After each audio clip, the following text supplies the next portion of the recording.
Bonjour à tous mes frères bien-aimés. Nous bénissons le Seigneur, nous glorifions son nom.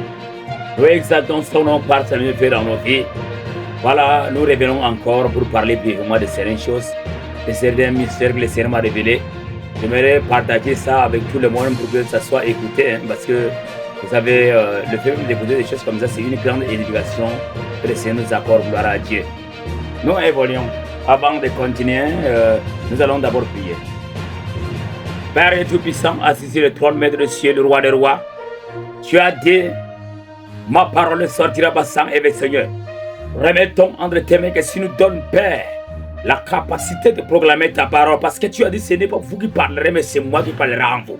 Voulons, Seigneur, que tu nous donnes l'onction de l'audition et de l'oration, avec pendant ce temps que nous soyons ici, nous soyons connectés à toi. Tout celui qui va suivre ces messages, Seigneur, même de manière indifférée, que l'endroit où il a suivi ces choses, que l'endroit soit couvert dans le sang de Jésus. Tout plan de démon, Père, érigé dans ce lieu, Père, soit détruit au nom de Jésus. Partout où cette voie est passée, que tout le risque de Satan prend feu au nom de Jésus. Et déclare l'autorité de Dieu sur tes enfants. Et ceux qui ont toujours tendance d'écouter ça, Père, couvre-le dans le sang de Jésus. Ceux qui auront la sang, ceux qui auront l'envie de liker, Père, bénis-les encore doublement, parce que ta lumière soit de Dieu dans leur vie. Au nom puissant, nous avons prié. Amen. Père, plie le cœur de tes enfants à ce message, avec qu'ils soient toujours connectés à toi pour glorifier encore ton nom dans tous les actes. Merci, Père, roi des rois, le Seigneur, nous bénissons ton nom, nous magnifions ton nom. Pour ces temps bénis que tu nous as accordé, au nom de Jésus, prié. Amen. Voilà, mes préférés bien-aimés, nous allons parler brièvement de certains comportements des serviteurs de Dieu. Ce n'est pas quelque chose de compliqué. Moi, ce que j'ai vu, bon, dans ces choses, il y a des gens qui font ça par ignorance. Quand une fois le pasteur est affecté, n'est-ce pas? Il y a ce qui, le plus souvent, non, notre pasteur là, c'est un bon pasteur, il va nous ramener, c'est un bon pasteur, il va nous ramener, le pasteur là fait un bon travail, au moins il va nous ramener, sinon ça ne marche pas. Donc, c'est-à-dire, on sent comment il est parti là, il a laissé un vide derrière lui. On sent comme le travail qu'il a fait là, ce n'est pas encore accompli. On sent comment les fidèles ont toujours tendance de réclamer les pasteurs qui sont affectés. Permettez-moi de me dire une chose. La chose que le Seigneur m'a révélée. Le Seigneur m'a révélé que tout pasteur qui est affecté et que le fidèle demande sa présence, c'est un pasteur qui n'a rien fait. C'est un faux pasteur. Il n'a jamais été un pasteur. Un pasteur, c'est celui qui forme des hommes matures. Même s'il n'est pas là, les gens ne sentent pas son absence. Ça, c'est un pasteur. C'est quelqu'un qui forme des hommes matures. Même s'il est absent, les gens ne sentent pas son absence. Il se voit mûr. Un pasteur, c'est comme quelqu'un, quand il enseigne, arrivé à un certain niveau, hein, il reste sur une chaise, il regarde ses enfants qu'il a formés là, en train de démontrer la parole, en train de démontrer la prophétie, en train de démontrer la puissance de Dieu. Il dit, moi-même là, je sens que même moi-même, je ne suis pas là, vous êtes déjà capable. Je vais vous laisser. Il peut me demander une affectation. Ça, c'est un pasteur mûr qui a formé des hommes mûrs. Un pasteur qui reste toujours de vie derrière lui, quand il est affecté là, les fidèles sont toujours derrière lui. Non, notre pasteur là, on l'appelle même. Ça, c'est un faux pasteur. Ça, c'est pas un bon pasteur. Ça, c'est un mauvais pasteur. Il n'a jamais fait. Il n'a rien fait dans la maison de Dieu. Un pasteur qui bâtit quelque chose quand il est absent aujourd'hui même là. Et dans l'ensemble de son absence. Il dit que non, notre papa a fait un travail. C'est à nous maintenant de démontrer la puissance, l'autorité qu'il nous a donnée. Voilà, c'est ça. Un pasteur qui a donné un bon enseignement, il forme des hommes mûrs, des hommes matures. Même s'il n'est pas là, il ne sent pas son absence. Nous devons bien comprendre qu'à chaque fois que nous sommes affectés, les gens réclament nos absences parce que nous n'avons rien fait. Nous n'avons rien fait. Il y a des gens qui trouvent le plaisir dans ça. Ils pensent que quand les gens revendiquent leur absence comme ça, là, c'est parce qu'ils ont bien travaillé, c'est parce qu'ils ont un bon passé. Ils se ressentent même des enthousiasmes. Ça, c'est une erreur. Ça, c'est une erreur. Nous devons nous reprendre comme ça. Quoi que je parle comme ça, les gens vont commencer à me critiquer.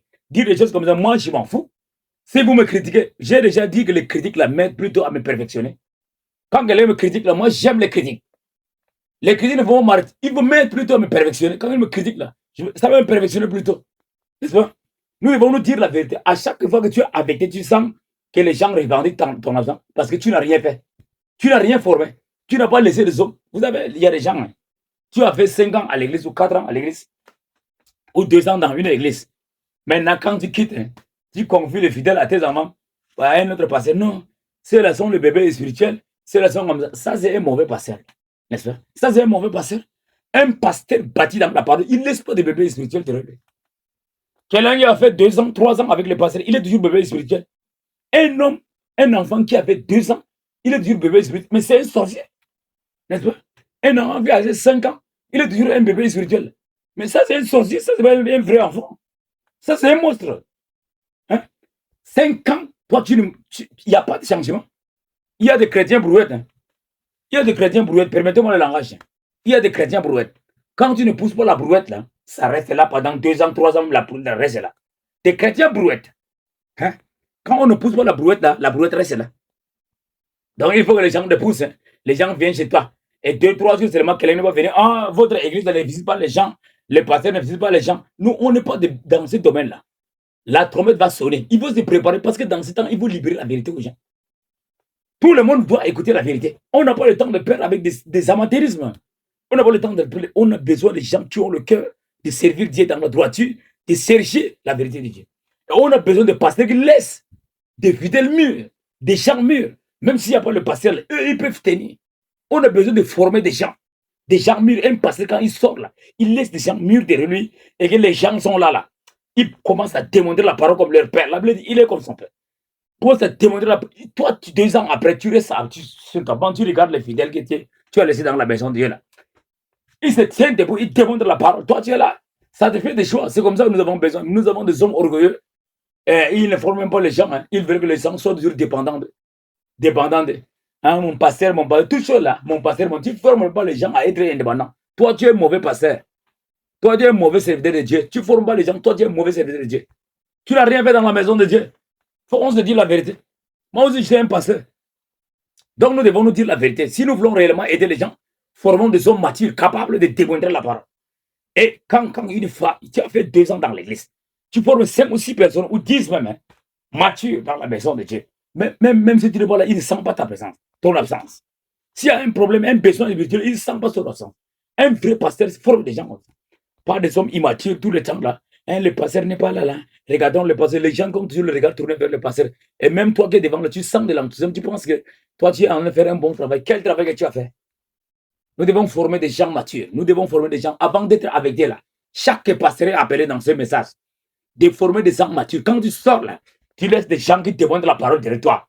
Tu dis tel monsieur, s'il y a un besoin, tu dis appelle-moi tel frère là. Il peut répondre à tes aspirations. Moi, je ne suis pas là, appelle tel frère là. Il peut apprendre avec ton problème. C'est comme ça, des gens comme ça, nous devons laisser dans la maison de Dieu. Pas des gens tout le temps. Le pasteur n'est pas là. Hein. Comme le pasteur n'est pas là, on ne peut faire rien.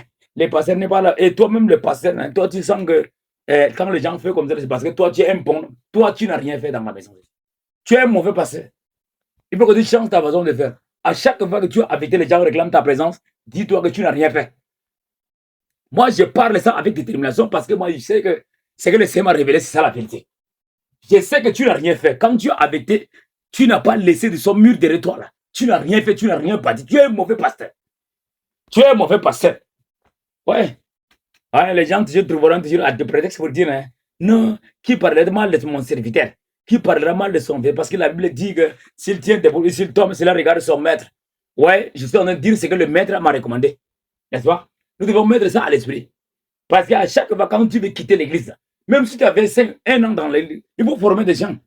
De façon que ces gens, même quand tu restes comme ça là, tu sais que moi j'ai laissé des hommes derrière moi.